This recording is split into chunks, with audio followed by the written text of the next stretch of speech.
I'm Marty Stouffer. The domestic dog has won a place in our hearts, granted no other animal.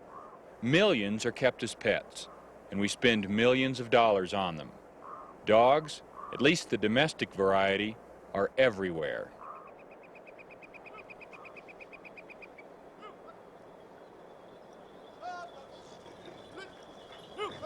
Surprisingly, man's best friend is closely related to the wild dogs, foxes, coyotes, and wolves.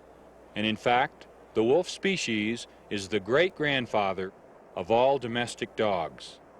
But for many years, wild dogs have been feared and misunderstood. Today, at last, we are learning about their role in a balanced ecosystem. And we are becoming fascinated by the social behavior of the wild dogs.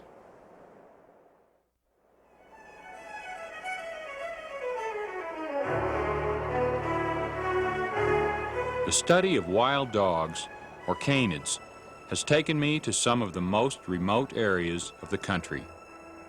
In these balanced natural ecosystems, the wild dogs still live and hunt as they have for ages, since long before the presence of man. The coyote prefers small animals like this muskrat. But catching a meal is not always easy. And so the coyote moves on.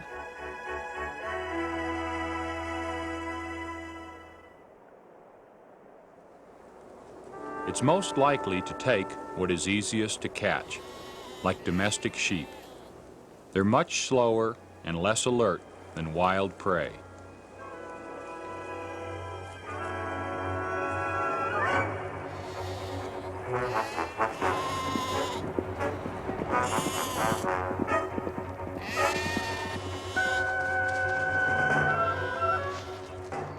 Man tries at every opportunity to stop the coyote in its tracks.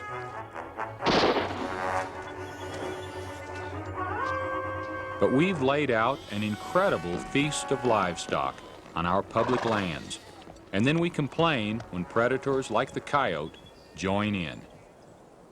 Yet in a very real sense, we are the intruders here.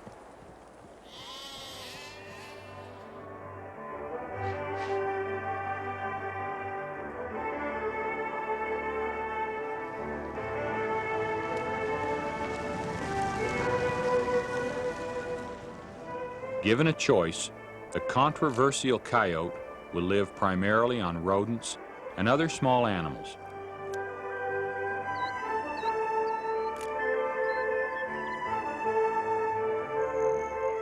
When not hunting for voles, as it is here, this wild dog will look for creatures like ground-nesting birds, reptiles and amphibians, and other small mammals, such as this ground squirrel or these deer mice.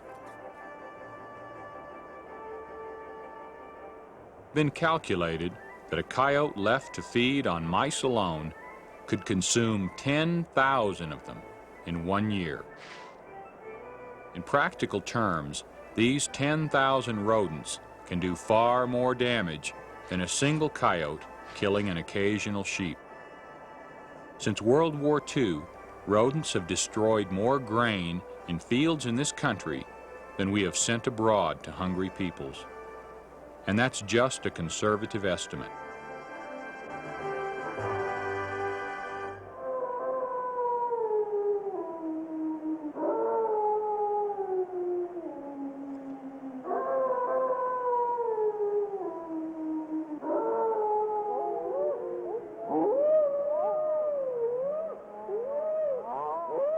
A close cousin of the coyote is the red wolf. It once roamed the southern areas of the country, but is now extinct in the wild. Before man knew anything about the benefits of this canid, he killed it off, mainly because of occasional raids on his livestock.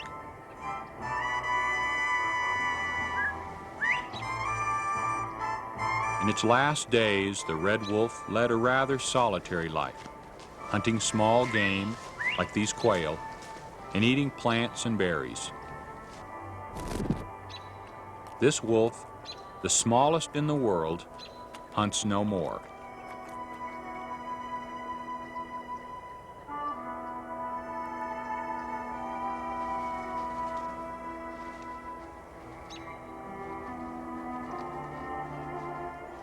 These films were taken in the recent past, when there were still a few red wolves left in Texas and Louisiana. Like all wild dogs, the red wolf has a close-knit family life. I think it's ironic that this creature we call bloodthirsty and brutal is so loving and affectionate.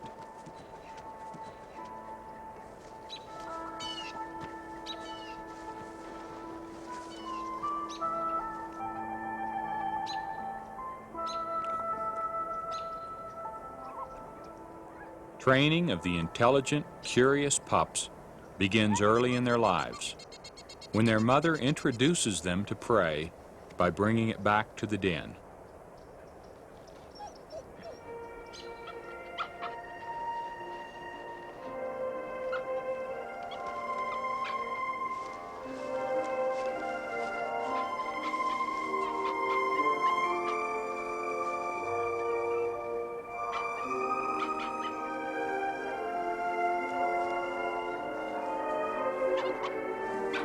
But sometimes a mother must curb her youngster's endless curiosity. And although I may be giving this wolf human traits, it certainly seems as if she is teaching her wayward pup a lesson by carrying it back home in such an uncomfortable way. It's no accident that these timber wolves, also called gray wolves, resemble German shepherds. Wolves are the ancestors of all domestic dogs.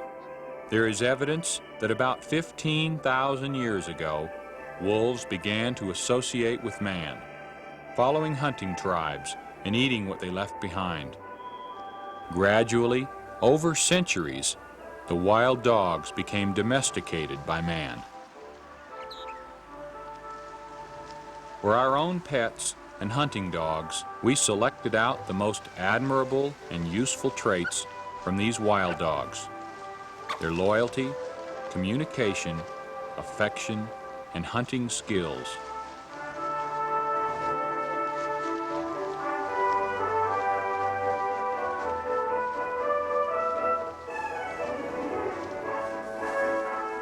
Largest of all the wild dogs, the timber wolf has the largest prey. But a single wolf cannot kill a single deer. If one and all are to eat, the wolves must work in a cooperative pack. It is from this method of group hunting that the wolves' highly structured social order evolved. Each individual has a place in the pack's hierarchy.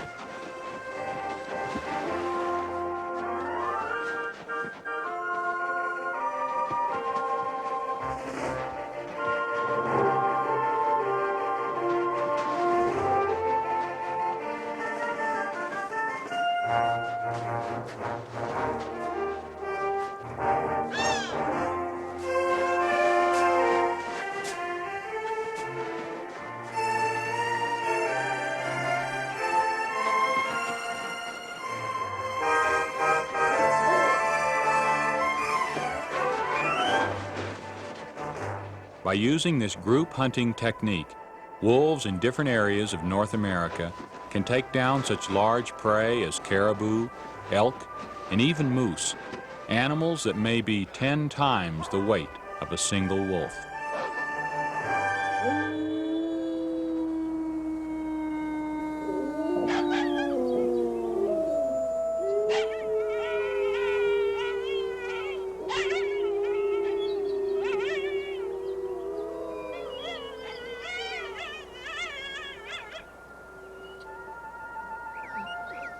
Just as in any group, there are leaders and followers.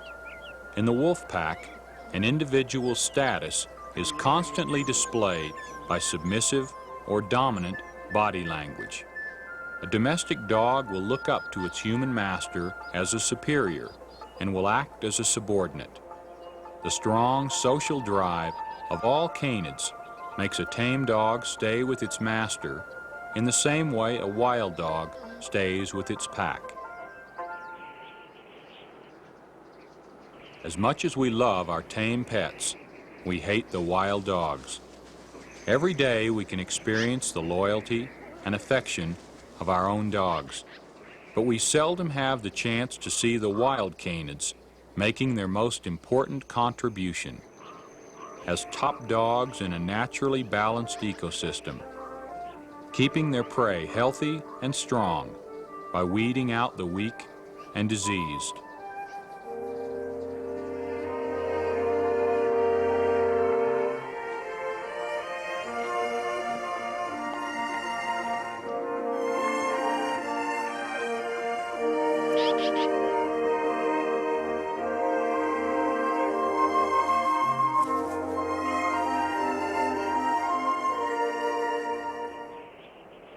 The small Arctic fox must face the most severe climate of any wild canid and has a most unusual adaptation, turning white in winter and dark in summer. Its summer coat may be any shade from light gray to black. These solitary animals communicate over long distances by barking.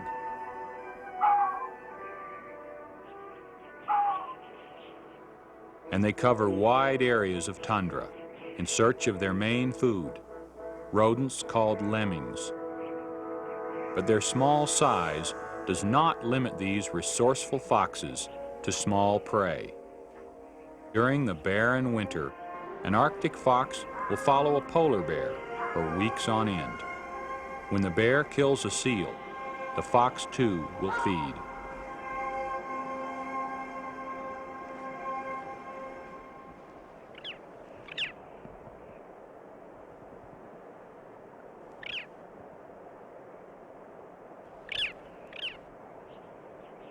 Also found in Alaska is the red fox.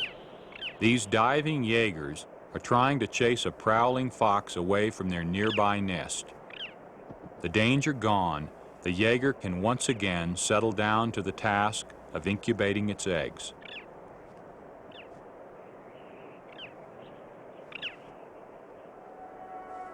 The fox also has family duties. I think these young fox, or kits, look and act much more cat-like than the wolf pups seen earlier. Even their name, kits, suggests their resemblance. The red fox mother, or vixen, is very tolerant of her active kits and very responsive to their needs. She has a unique habit, caching, or burying food for later use. In the feast and famine world of the wild hunter, this behavior is essential, but rarely seen.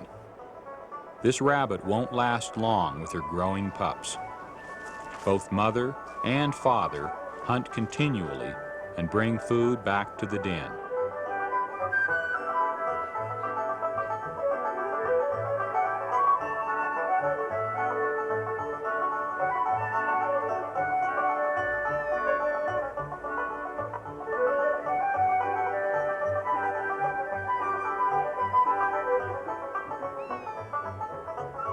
The name, of course, is red fox, but in the northern areas, they're not always red. The mother's dark cross on her shoulders marks her as a cross fox. There's also a silver fox, actually black. But all three color phases belong to the red fox species. The pups in one litter can be any color. Although these were filmed in a remote area of Alaska, the red fox, the sly and cunning animal of legend and fairy tale, can live almost anywhere, even very close to man. As they do here in central Colorado, only yards away from a ranch house and a major highway. In fact, man's activities have opened up huge new areas for the red fox, which prefers fairly open range and demands little of its environment. Here, it shares its territory with a mountain bluebird. The red fox can now be found from the Arctic Ocean to the Gulf of Mexico.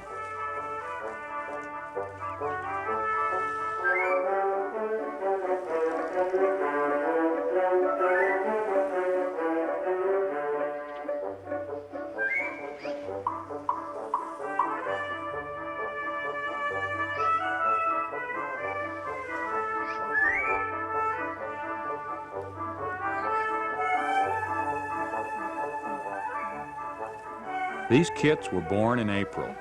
By June, when I discovered them, they were spending most of the day outside, playing for hours.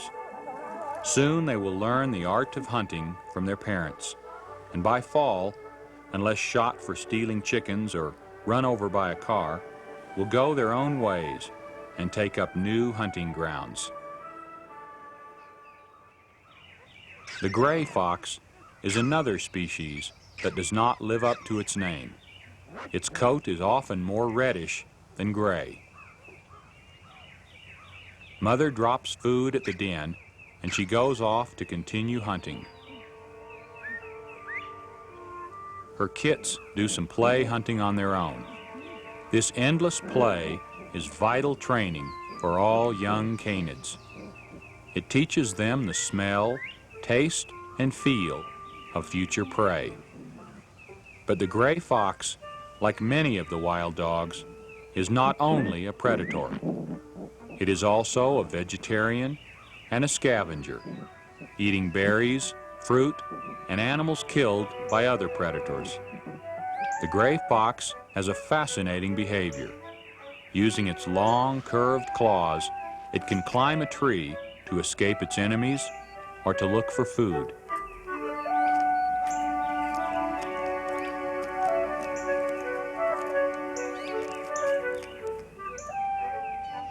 If I thought the red foxes were cat-like, the tree climbing of these gray foxes makes them seem even more so, and they practice their skills at a very early age.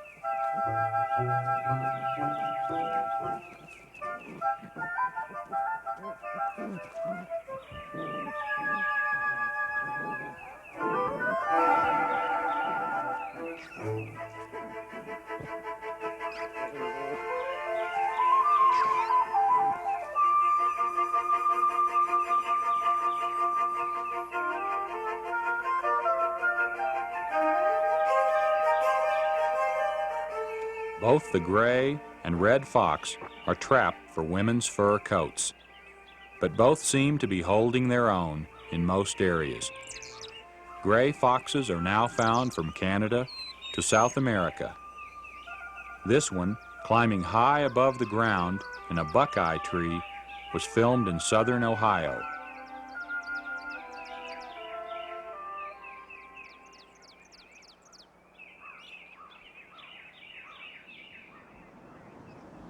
The prairies of our western states are home for the small, rare swift fox.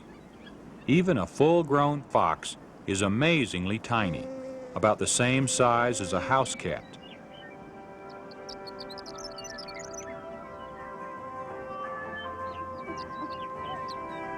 While the pups, too young to hunt, remain at the den, the mother fox must find food for them.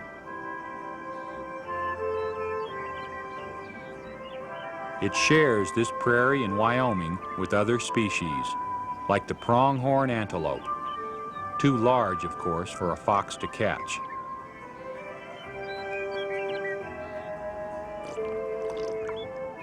In this parched land, a water hole attracts many animals. For the fox, it's a welcome stop on her hunting rounds. But a mother fox with hungry kits cannot stop for long. Always curious, she investigates a striped skunk.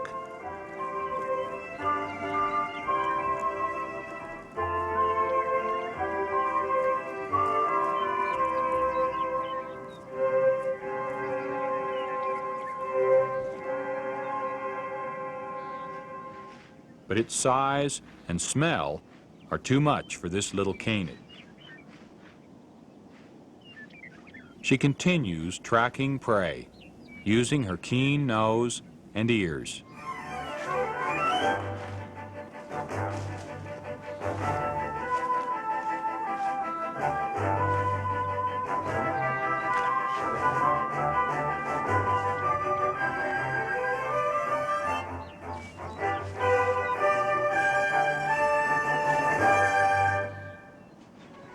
This white-tailed jackrabbit will make an abundant meal for her growing young.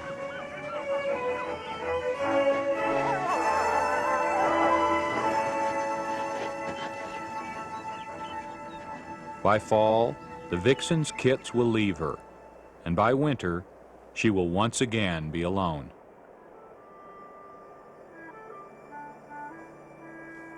Now in a warm winter coat, she hunts only for herself, scanning the plains for her next meal.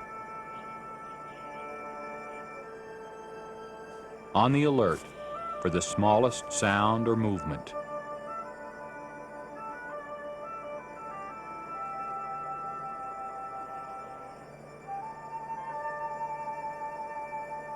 And traveling, always traveling.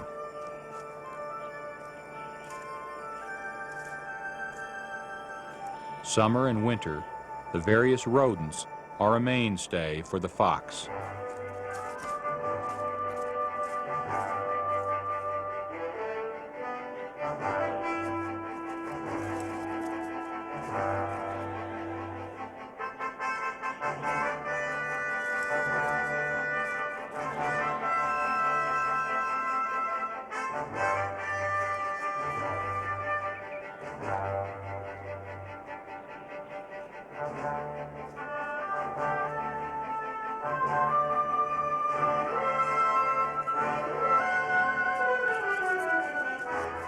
Like the red fox, the swift fox will bury its food for later. It seems sad that this small, harmless, swift fox has almost disappeared, mainly because of poisoning campaigns aimed at its more controversial relative, the coyote. Here, looking like it hasn't a care in the world. Its relations with man have been anything but carefree. Yet when persecuted intensely, it seems to bound back with renewed strength. And since the founding of our country, the coyote has greatly expanded its range.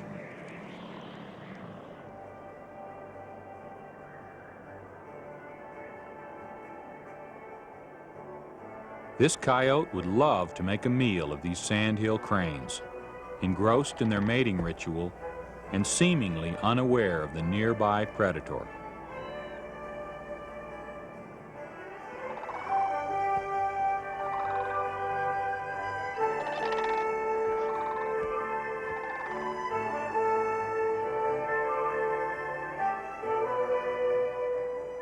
Perhaps the cranes know that this limping dog will be no threat, just so they keep their flight distance.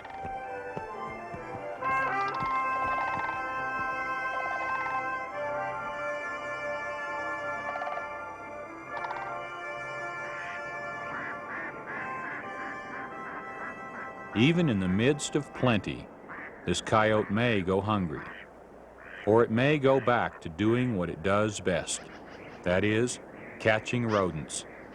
This remains the coyote's most important role, whether it lives in the country or the city. Like the rodents and birds it hunts, the coyote has a phenomenal birth rate. It can quadruple its numbers annually.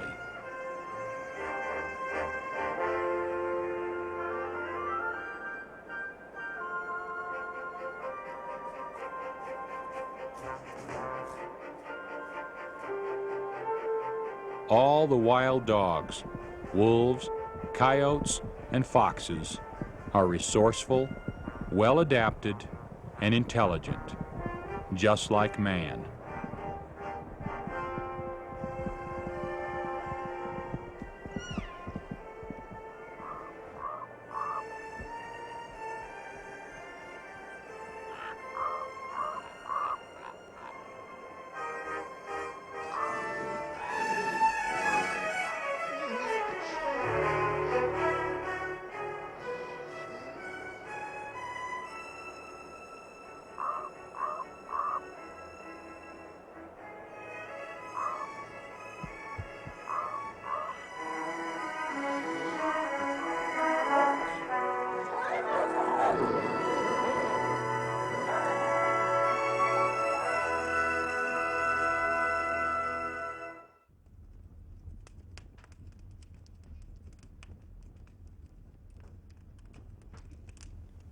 We are finally beginning to understand and appreciate the wild dogs, their complex social behavior, and their role as predator. But we must stop trapping and hunting them needlessly. We must allow them to live, to fulfill their natural role. Without these vital predators, we may never restore many of our ecosystems to their natural balance, and we may never fully realize the true value of the wild dogs. I'm Marty Stouffer. Until next time, enjoy our wild America.